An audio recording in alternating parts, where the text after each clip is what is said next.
இந்த கடைசி லாஸ்ட் 1 மந்தா நடந்த ஒரு சில விஷயங்கள் உங்ககிட்ட நான் ஷேர் பண்ணணும்னு ஆசைப்படுறேன்.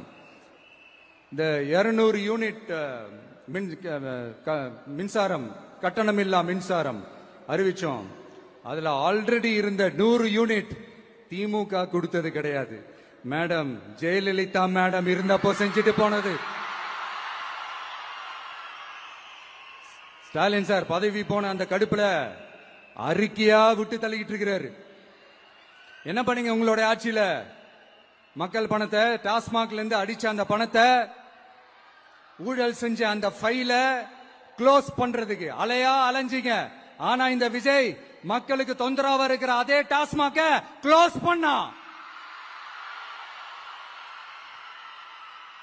விவசாயிகளோட அந்த கடனை தள்ளுபடி மேக்சிமம் இந்த 1 மந்த்ல என்ன செய்ய முடியுமோ அத செஞ்சான்.